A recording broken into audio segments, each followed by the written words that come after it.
Oke, baik. Untuk pertemuan berikutnya, ini pertemuan minggu kedua di termin 2, topiknya masih teks editorial ya. Untuk pertemuan ini kita akan menghabiskan 2 jam pelajaran, 4 jam pelajaran, 2 kali pertemuan ya. Yang akan kita bahas menganalisis struktur dan kebahasan teks editorial, kemudian merancang teks editorial. Merancang teks editorial bukan kamu yang bikin editorialnya, tapi dari teks editorial yang sudah ada, kemudian kamu buat kembali, remake bahasa kerennya, ya. Untuk membuat teks editorial yang betul-betul utuh adalah hasil kerja kamu, akan kita laksanakan di termin 4. Bisa ngikutin ya sampai sini ya? Oke. Kompetensi dasar yang harus kita capai hari ini adalah kita harus bisa menganalisis struktur dan kebahasaan teks editorial. Kemudian kita bisa merancang teks editorial dengan memerhatikan struktur dan kebahasaan baik secara lisan maupun tulis. Sekali lagi saya tekankan, teks editorial akan kita rancang di sini bukan yang kamu cari sendiri, kamu buat sendiri, enggak, tapi dari yang sudah ada. Ketika kita sudah menganalisisnya, kita restructure, kita struktur ulang kembali dan kita ciptakan kembali dengan gaya bahasa kita. Ya, ingat teks editorial itu lebih kepada pendapat ya, pendapatnya si jurnalis seperti yang saya jelaskan minggu kemarin, itu merupakan pendapat jurnalis. Jurnalis di sini bukan hanya wartawannya saja, ya, tetapi lebih tepatnya pendapat di sini adalah pendapat redaksi. Dalam sebuah surat kabar, dalam sebuah majalah, dalam sebuah tabloid, itu ada pemimpin redaksi.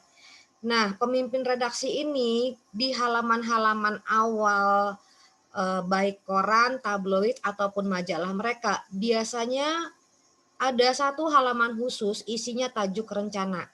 Bahasa kerennya editorial. Jadi tajuk rencana sama dengan editorial. Isinya adalah pendapat dia, pendapat si, misalnya korannya ini koran Tempo, pendapatnya si pemimpin atau redaksinya koran Tempo ini terhadap gosip, isu maupun masalah-masalah yang lagi hangat, baik itu di domestik ataupun di internasional ya, yang lagi hangat. Kemudian dari pendapat si A, si B, si C, dari informasi wartawan A, B, C, kemudian dia beropini. Jadi jelas dalam tajuk rencana merupakan opini. Opini dari fakta. Ya, bukan opini ya kayaknya sih, enggak, bukan opini yang seperti itu, ya. Bukan opini perasaan saya, enggak, bukan opini seperti itu. Opini yang diambil dari pendapat si A, si B, si C, kemudian si redaksi ini berpendapat sendiri. Bisa dimengerti ya, bisa diikutin ya. Kalau enggak silakan diinterupsi sayanya. Jadi jangan sempat udah jauh kamu baru nanya. Gitu ya. Oke, materi pembelajaran kita pada hari ini yang pertama adalah struktur teks editorial, kemudian kaidah kebahasaan teks tersebut, ketentuannya bagaimana menyusun teks editorial, kemudian contoh teks editorial. Semuanya ada di buku kalian. Jadi saya kasih waktu 2 ke 3 menit untuk buka buku paketnya halaman 98. Semuanya ada di buku paket. Buka buku paketnya halaman 98. Ya.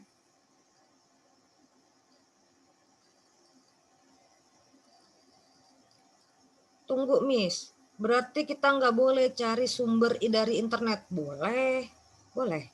Tapi untuk yang kali ini saya mau ambil dari buku dulu. Bukan saya mau.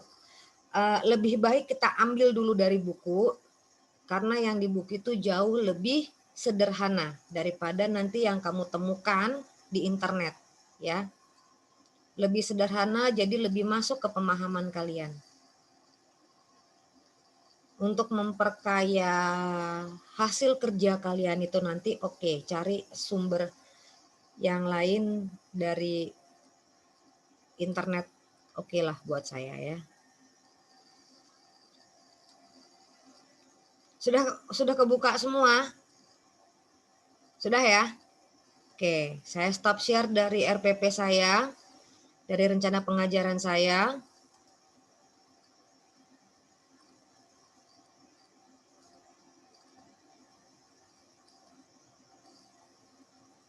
Iya, maaf kalau jam segini emang suka lagging ya di daerah saya.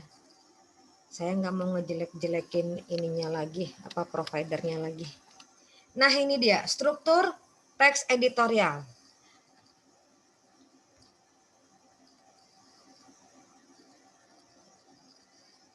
Kalian lihat di sini di halaman 98. Pada intinya simple, hanya terdiri dari 3 struktur. Pengenalan isu, penyampaian pendapat, dan penegasan. Oke. Pengenalan isu. Nah, isu-isunya itu ya harus isu-isu yang sedang aktual, ya, atau fenomenal, atau kontroversial, atau tiga-tiganya, gitu ya. Jadi pengenalan isu merupakan bagian pendahuluan teks editorial. Sebelum kamu berpendapat, kamu beritahu dulu, disampaikan dulu isu apa yang sedang hot, isu apa yang sedang panas dibahas, ya, yang sedang fenomenal, yang sedang kontroversial, dan masih aktual. Masih aktual dalam arti kata setiap hari, nggak usahlah lebay setiap menit atau setiap detik gitu ya. Saya menekankan di kata-kata detik. Ya, di setiap menit atau di setiap detik itu ada pembaharuan informasi, ada pembaharuan informasi seperti itu, nggak usah lebay, nggak usah sampai sejauh itu. Setiap hari itu ada aktual, ada fakta, ada data, ada isu tambahan yang melengkapi isu sebelumnya, ya. Nah, lanjut. Kemudian penyampaian pendapat atau argumen. Argumennya siapa? Bagian ini merupakan bagian pembahasan yang berisi apa? Kalian baca di sini. Tanggapan redaksi terhadap isu yang sudah diperkenalkan sebelumnya. Sampai sini ada yang mau ditanyakan?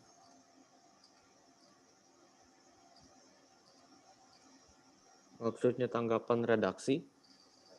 Pendapat, opini. Dari redaksi. Iya. Redaksi itu editor ya? Yang sudah saya jelaskan minggu kemarin itu, Stefanus, siapakah redaksi? Redaksi itu adalah redaktur, pemimpin, entah surat kabar, entah tabloid, entah majalah, gitu ya. Dalam sebuah majalah itu ada banyak berita kan. Dalam sebuah surat kabar ada banyak berita. Dalam sebuah tabloid ada banyak berita. Katakanlah dari sebuah surat kabar itu ada 100 berita. Tetapi di antara 100 berita ini kita ambil ada 3 berita yang begitu booming. Begitu aktual, begitu fenomenal, begitu kontroversial. Sehingga sebenarnya bukan hanya surat kabar ini saja yang mengangkat itu menjadi headline, menjadi topik utama, menjadi berita utama. Tapi di beberapa surat kabar. Bisa ngikutin sampai sini, Stefanus? Iya. Nah, kita tadi bicara tanggapan ya. Nah, karena berita, karena isu ini lagi hot ya, lagi sangat panas dibahas, si pemimpin redaksi, pemimpin surat kabar ini memberikan tanggapan. Tanggapannya tersebut dimasukkan ke dalam kolom tajuk rencana. Dalam dulu kita kenal tajuk rencana gitu ya, sekarang teks editorial. Sampai sini bisa ngikutin, Stefanus? Iya. Oke. Namanya juga tanggapan, berarti pendapatnya si redaksi. Pendapat itu bisa macam-macam. Dulu pernah saya beritahu kepada kalian, ada 5 cara orang menanggapi. Pertama dengan memuji, tanggapan berupa pujian, tanggapan berupa kritik, tanggapan berupa saran, tanggapan berupa pendapat atau opini, dan tanggapan hanya berupa komentar aja gitu. Nggak ada saran, nggak ada kritik, hanya berkomentar. Oh jadi ini masalah pembunuhan satu keluarga ini, contohnya ya, pembunuhan satu keluarga ini memang layak diangkat menjadi headline, layak diangkat menjadi berita utama dalam surat kabar saya gitu. Karena memang menyita perhatian masyarakat luas. Contoh seperti itu Stefanus. Itu kalau komentar doang ya. Miss, kalau dalam memberikan tanggapan kita kasih kritik boleh? Boleh. Ya, boleh. Saya tegaskan lagi bahwa tanggapan itu bisa bentuknya 5.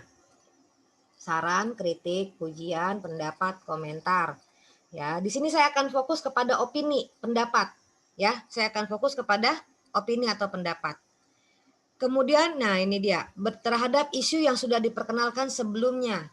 Sebelumnya itu bukan yang kemarin, tapi yang di atas, yang di paragraf sebelumnya yang sudah disampaikan. Bisa ngikutin sampai sini? Bisa ya? Nah, kemudian bagian struktur yang ketiga adalah penegasan.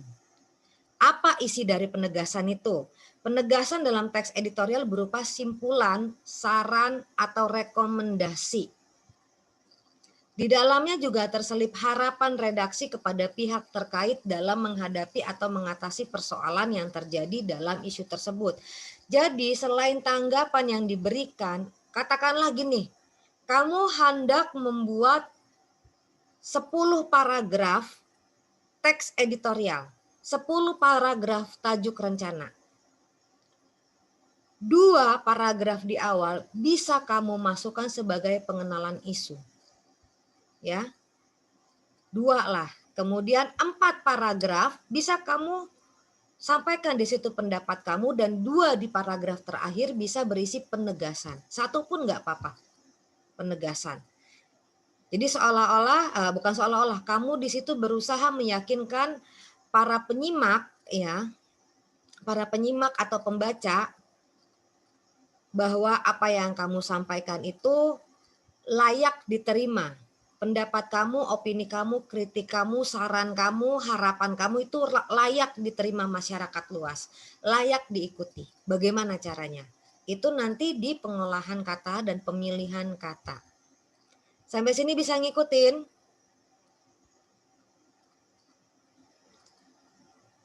Bisa ngikutin? Kalau bisa ngikutin, saya manjat. Saya mau manjat, saya akan naik ke halaman sebelumnya.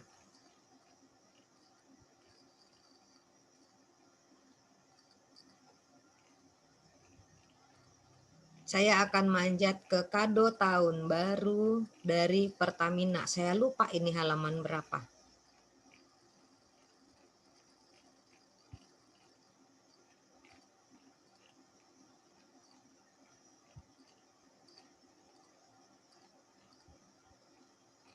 Ini kayaknya. Nah, ini dia. Kado tahun baru 2014 dari Pertamina. Ini tajuk rencana dari Koran Kedaulatan Rakyat yang terbit pada tanggal 6 Januari 2014 ya.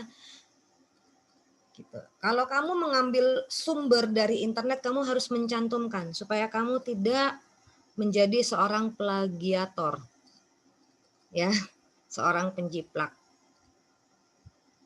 Gitu. Yang sudah bisa buka buku PDF-nya, saya kasih waktu 5 menit untuk baca ini, halaman 87 sampai dengan 88.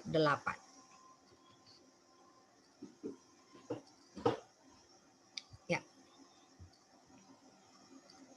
Kalau sudah bilang ya.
Sudah ya? Kan cuma sedikit ini.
Sudah ya? Sudah ya? Nah, judulnya. Belum, Miss. Ya, cepat yuk.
Sudah ya?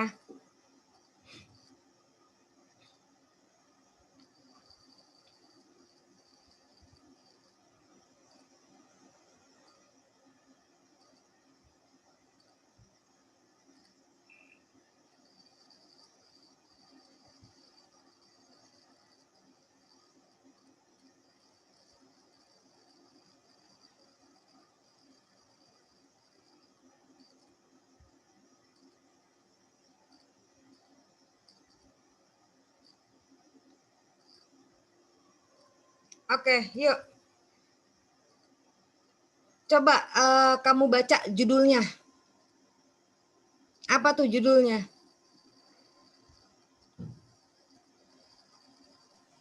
Kado tahun baru 2014 dari Pertamina. Kado tahun baru 2014 dari Pertamina.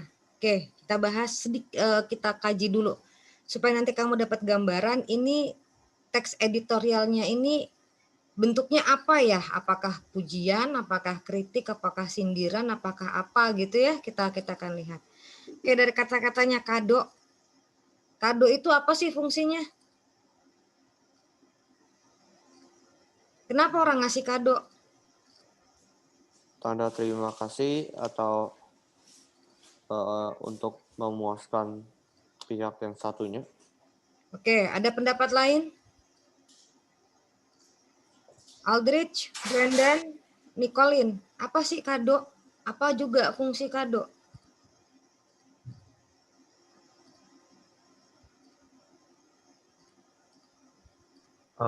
Saya setuju dengan Stefanus. Oke. Aldrich?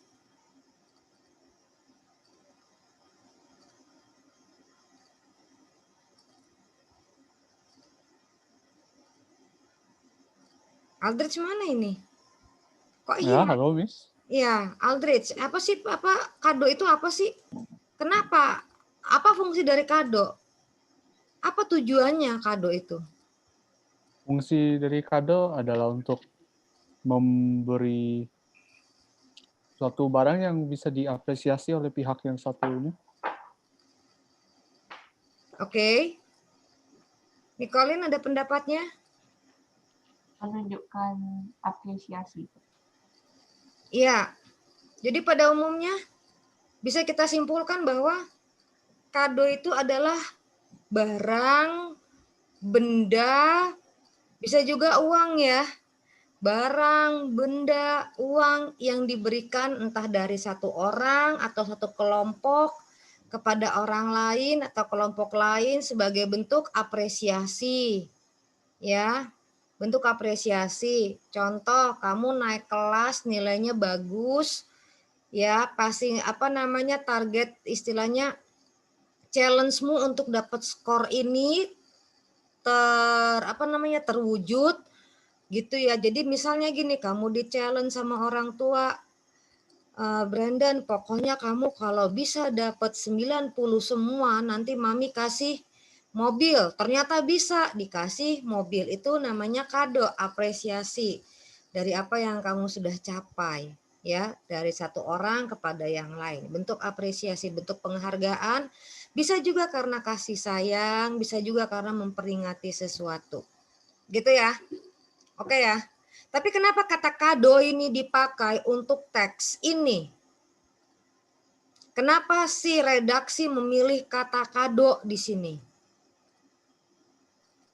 Sarkasme. Betul.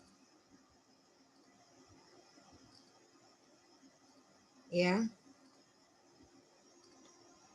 Bisa saya pahami dan bisa kita pahami bahwa pada dalam teks ini, menurut teks ini ya, menurut teks ini, akhir tahun baru di Indonesia itu akhir tahun baru yang sebetulnya berduka. Apakah ada orang berduka dikasih kado? Pernahkah kamu melihat orang yang lagi dalam keadaan duka cita dikasih kado? Tidak. Saya jawab sendiri jadinya kan? Tidak, ya. Redaksi di sini menunjukkan sebuah situasi sarkasme, situasi ironi. Ya, di mana akhir tahun harusnya orang bersuka cita mau menjelang tahun berikutnya gitu ya. Ini malah dikasih kado dengan drastisnya naik harga gas LPG. Di sini penulis sudah menggunakan sebuah di sini penulis sudah menunjukkan bahwa yang mau dia bahas situasinya situasi ironis. Bisa dimengerti ya? Nah, ini sudah saya bahas. Apa yang kamu pahami dari judul tersebut? Kalau dari judul kado itu seharusnya diberikan untuk situasi atau kondisi tadi yang sudah saya tanya itu ya. Tapi ternyata enggak. Kado di sini kayak sindiran gitu loh, ya. Apa kata kunci pada paragraf pertama? Nanti kamu bisa naik lagi, kemudian turun lagi, naik lagi. Rumuskan kembali dalam kalimat baru pernyataan umum dalam paragraf pertama berdasarkan kata kunci. Nah, untuk paragraf yang pertama, kata kuncinya apa di sini?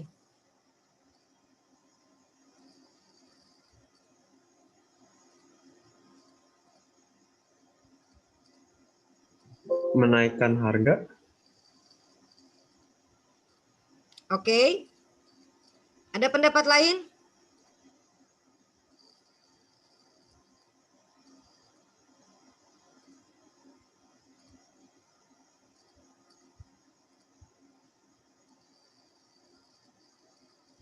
Stefanus, ada pendapat lain?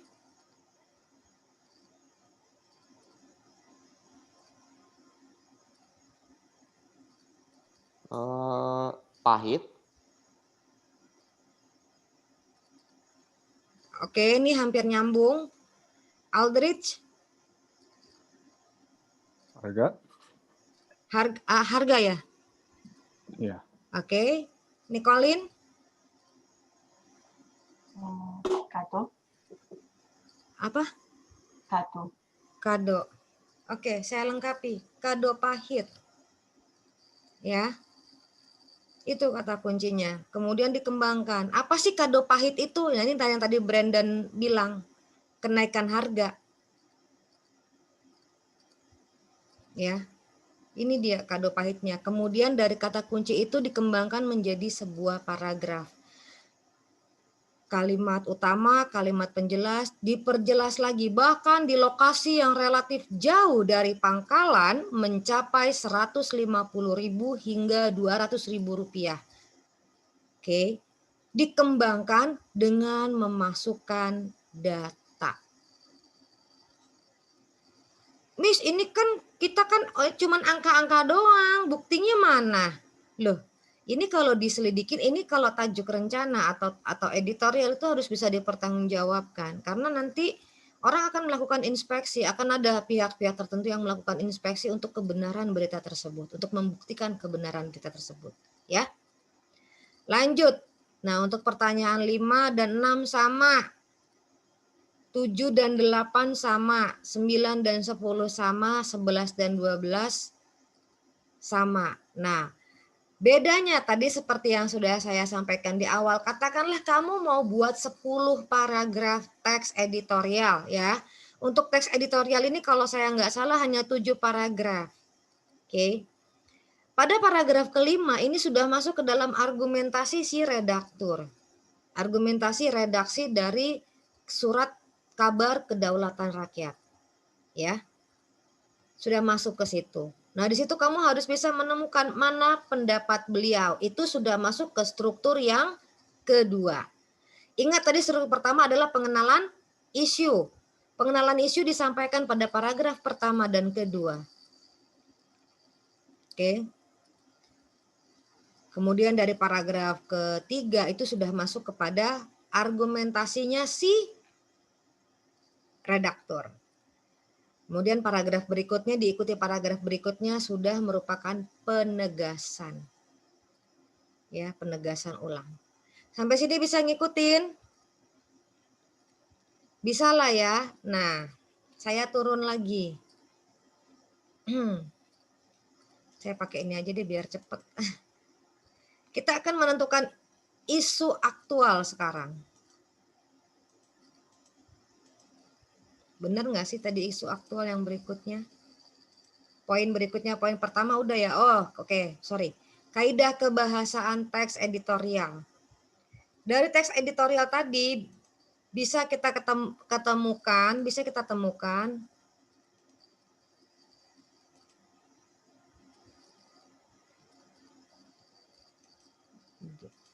maaf saya sambil buka PowerPoint. Oke. Ini dia tadi ya. Ada masalah pertama, argumentasi, kemudian penegasan ulang. Kita akan lihat kaidah kebahasaannya.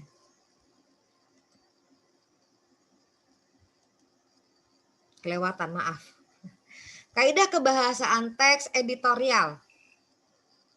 Pada prinsipnya dia menggunakan 4 kaidah kebahasaan. Pertama, menggunakan kata-kata populer, menggunakan kalimat retoris, menggunakan kata ganti petunjuk, dan menggunakan kausalitas. Oke, satu-satu dapat tugasnya sekarang.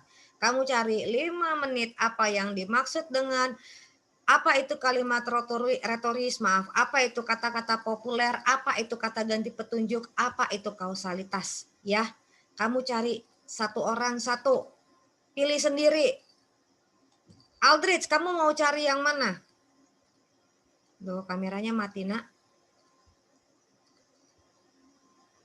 Aldrich, kamu mau cari yang mana? Hah? Aku populer. Apa? Aku kata-kata populer.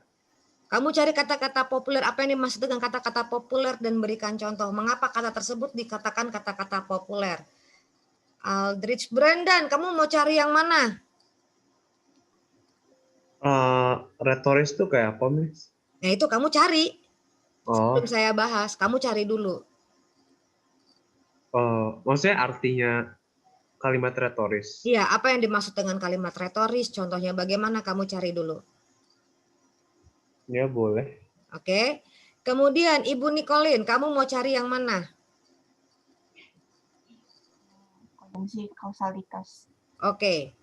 Berikut contohnya ya. Nah, berarti ini Bapak Stefanus menggunakan kata ganti petunjuk. Berikut contohnya. 10 menit, nggak lama. Oke, 10 menit cari. Setelah dapat apa yang info yang kamu mungkin kamu akan mencari dari internet, dari Google apa segala macam. Setelah dapat, masuk ke kelas notebook. Oke, di kelas notebook. Kok malah PDF. Gini nih kalau kebanyakan tab. Kamu masuk ke kelas notebook kamu.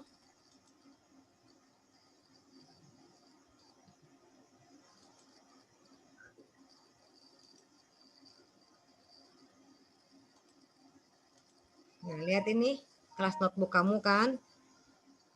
Untuk di bagian welcome-nya itu yang kolom kolaborasi, kamu bisa tempel salin di situ. Kamu bisa ngedit di situ. Ya, maaf ya kalau banyak yang saya buka kayak gini, begini-begini itu pasti lemot. Oke.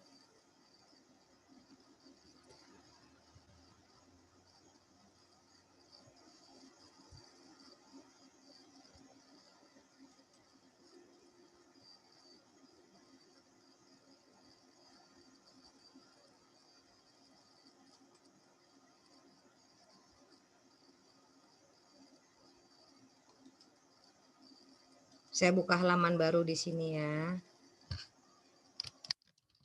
Tulis di mananya, Miss? Di sini, di yang lagi saya buat nih. Kalian bisa lihat? Iya. Sekarang tanggal 6 Oktober.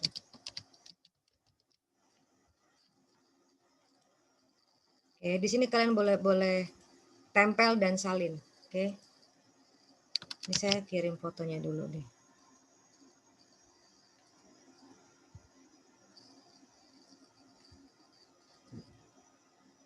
Mohon maaf ya. Ya begini kalau buka banyak tab.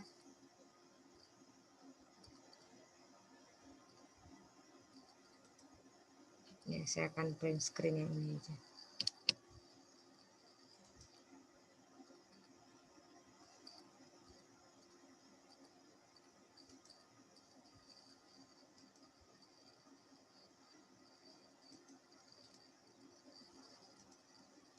Ini kalau saya nggak, waktu itu sih saya settingnya nih bisa nih harusnya kalian kolaborasi di sini.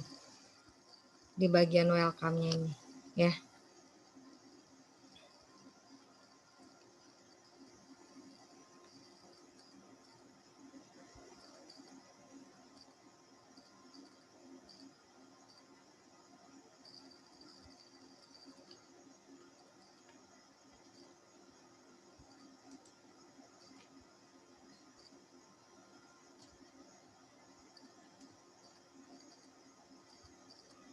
Ini ya.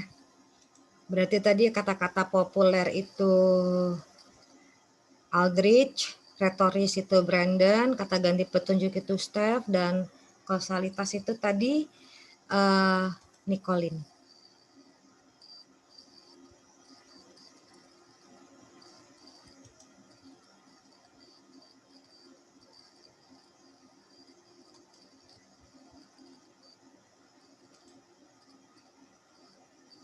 Ini kalian bisa cari di sini. Ya. Tadi saya mau cari koran. Siapa yang masih punya koran di rumah? Enggak. Enggak ada yang masih punya, enggak ada yang berlangganan koran lagi ya.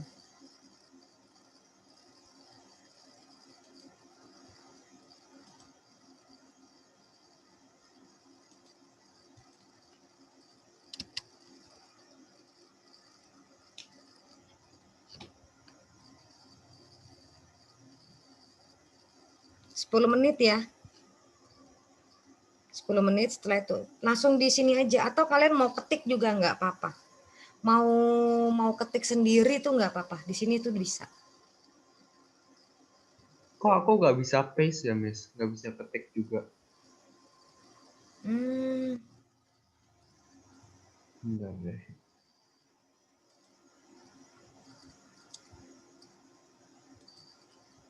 Iya, aku nggak bisa, Mas. Kalau yang lain bisa nggak? Nggak bisa, Mas. Kok lucu ya? Kelas lain itu tadi pada bisa kok. Bukan tadi sih, kemarin-kemarin tuh pada bisa. Bentar ya, saya coba dulu. Atau mungkin di kolaborasinya, di bagian kolaborasinya. Yang tampil di layar kalian tuh sekarang apa? Yang tampil di screen kalian, di layar kalian tuh yang share screen saya tuh apa? Apakah OneNote yang purple, yang ungu ini? OneNote. Iya, OneNote yang purple. Ya. Ya, ini yang ada nama-nama kalian ya. Iya. Sini ada kolaborasi space. Lihat nggak? Iya. Ya, di sini bisa kalian masuk.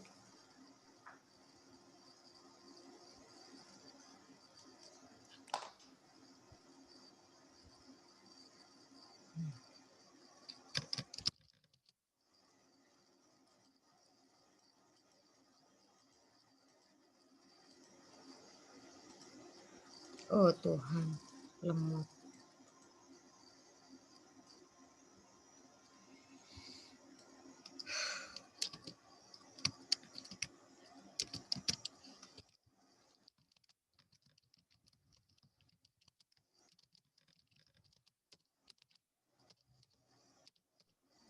Miss, kita ketik di collaboration space ya?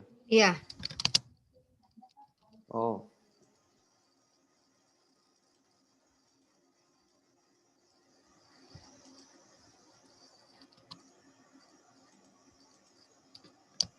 Itu cara ketiknya gimana ya, Miss? tinggal ketik. Bisa langsung di sini. Edit notebook ya? Edit. Maksudnya edit gimana ya? Saya nggak bisa ketik apa-apa, Miss. Kalau Nicolin bisa nggak? Mungkin karena Bisa, kamu, hah? Bisa. Bisa. Mungkin karena kamu pakai Apple ya. Iya. Saya nggak tahu bagaimana instruksinya kalau di Apple. Aldrich bisa nggak? Coba ketik. Nah itu siapa ya? Retoris. Bentar. Oh, bisa. Ini siapa retoris? Itu Aldrich. Aldrich. Ini Enggak, kelihatan itu kan? aku populer. Oh, Aldrich ambil dari mana ini? Retoris I, woi, bukan Aldrich. Oke, Oh, ya. Brandon. Brandon ambil dari mana ini? Kasih source-nya di sini, nak. Dari, bentar. Dikasih source-nya.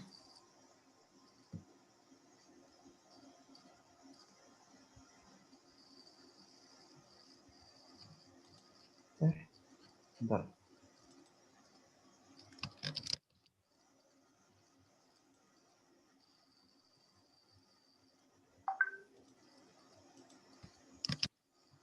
Hmm.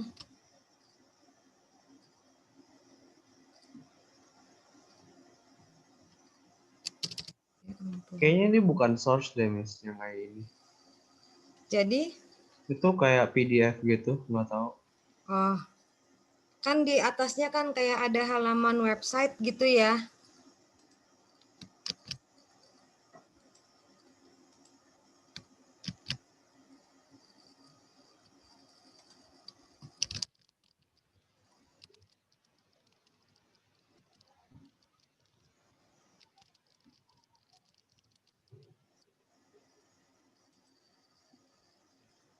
Nah ya, contohnya ada nggak brand? Gini doang paling itu, nggak tahu.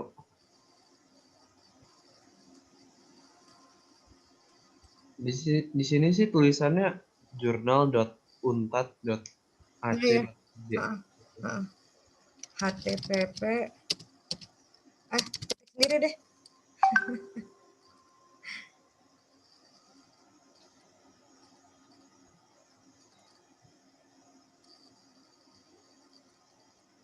Miss, kata ganti petunjuk sama kata ganti penunjuk sama ya? Enggak. Oh, Itu beda. populer siapa? I pengen hapus. Hah? Pop? pengen iseng.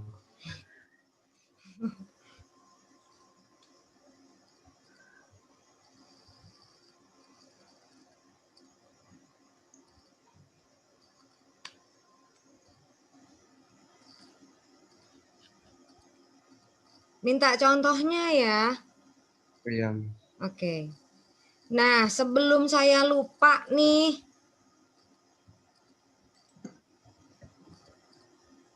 Sebelum saya lupa penugasan hari ini. Yang penugasan minggu kemarin sudah kalian submit belum ya? Sudah kalian kumpulkan belum ya? Sudah, saya tinggal ngecek ya. Saya nggak mau ngecek terus nanti saya bikin 0, saya nggak mau lagi kayak begitu. Kasihan. Jadi supaya nilainya tetap bagus ya. Saya bikin 0 ya, oke. Nanti akan saya cek sekaligus. Salah tanggal, maaf salah tanggal. Nah ini dia penugasan hari ini.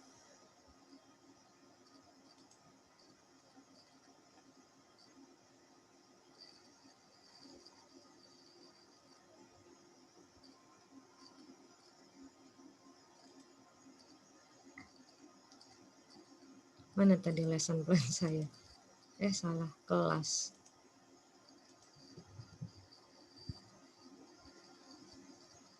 Halaman 105. Saya buka bukunya dulu. 105.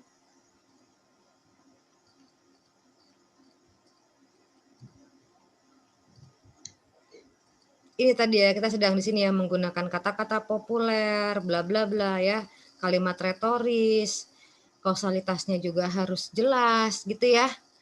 Dan kata penunjuknya juga harus jelas, kata petunjuknya juga harus jelas, oke? 105, mana tadi 105?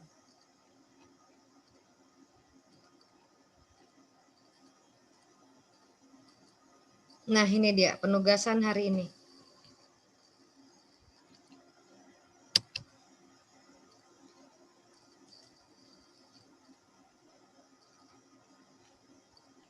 Miss, saya ketemunya kata ganti penunjuk.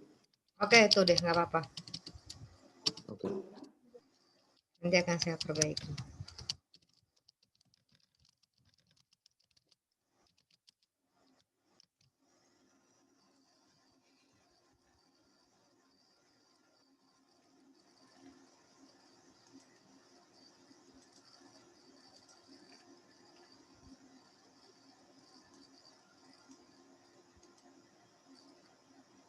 Ini ya, yang hanya sampai 1 sampai 4.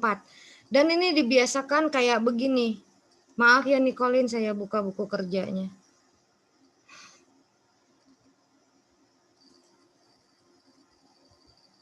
Nih, lihat. Guys, kalau submit PR tuh kayak begini, ngumpulin PR. Ya. Bapak Brendan, Bapak Stefanus, dan Bapak Aldrich kayak gini. Tanggalnya.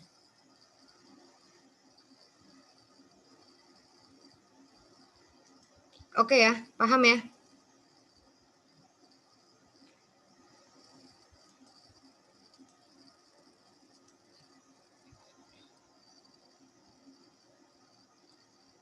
Miss, ini kita ngapain ngerjain ini di collaboration space ini nih? Apa nih, Miss?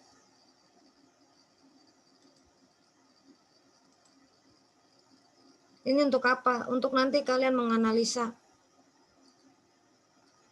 Kita akan menganalisa, ya.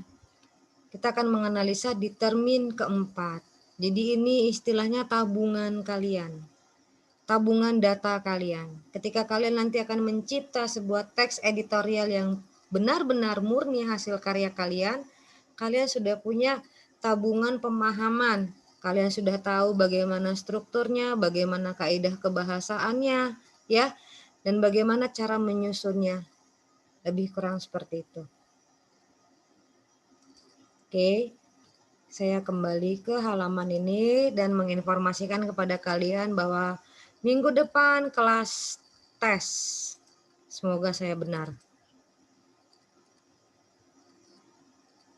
Oh enggak, salah, bukan minggu depan. Minggu depannya lagi, puji Tuhan. Ya, minggu depannya lagi pada tanggal 20 Oktober kita kelas tes ya. Seperti itu.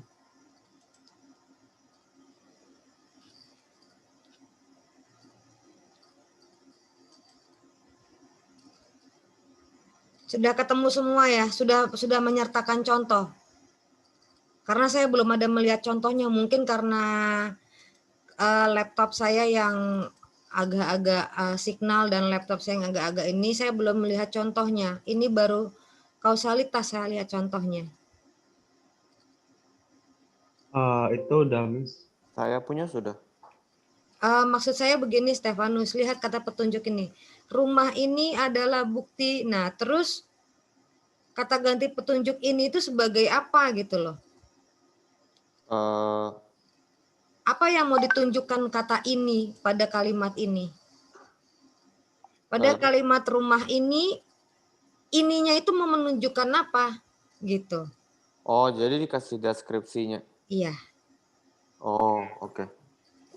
Kan kata ganti penunjuk itu kan ada di sini, di sana, itu, ini, di sebelah sini, di sebelah sana.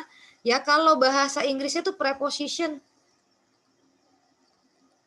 Ya kalau bahasa Inggrisnya preposition. Nah itu fungsinya apa gitu. Sama seperti dalam bahasa Inggris. Kalau saya mau bilang saya setuju dengan kamu, I agree with you. Kenapa with-nya pakai with you? Kenapa nggak pakai to you? Sama-sama kepada kamu kok. Kenapa nggak I agree to you? Kenapa I agree with you? Gitu. Ya. Nah, kalau di sini petunjuk umum ini itu lihat. Rumah ini adalah bukti perjuangan dan kerja keras ayah.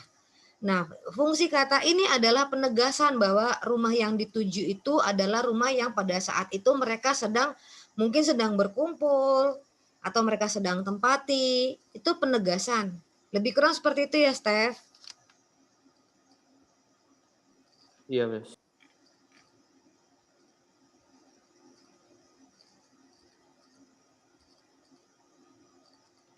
Kan kalau di retoris itu Brandon dia tuh nggak perlu jawaban. Betul. Nah, kalau maaf ya Brandon, kalau dari yang saya baca ini masih butuh jawaban. Semua orang bernafas kan, semua orang hidup butuh oksigen kan, itu retoris. Semua orang perlu makan kan, itu retoris.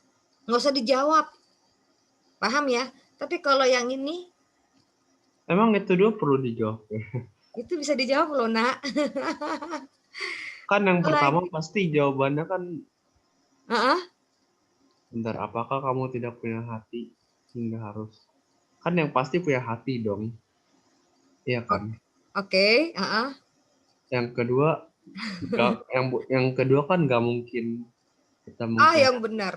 Kalau suaminya KDRT gimana Brandon? Kan nggak ada konteksnya di sini kan secara general. Kalau umpama suaminya melakukan kekerasan dalam rumah tangga atau suaminya berkhianat duluan gimana, Bren? Yuk cari retoris yang lebih benar-benar bikin orang tuh nggak perlu jawab gitu loh. Iya. Kamu nggak usah jawab. Ini mah udah ya suka nggak suka mau nggak mau ya harus gitu. Seperti itu lebih kurang ya. Iya.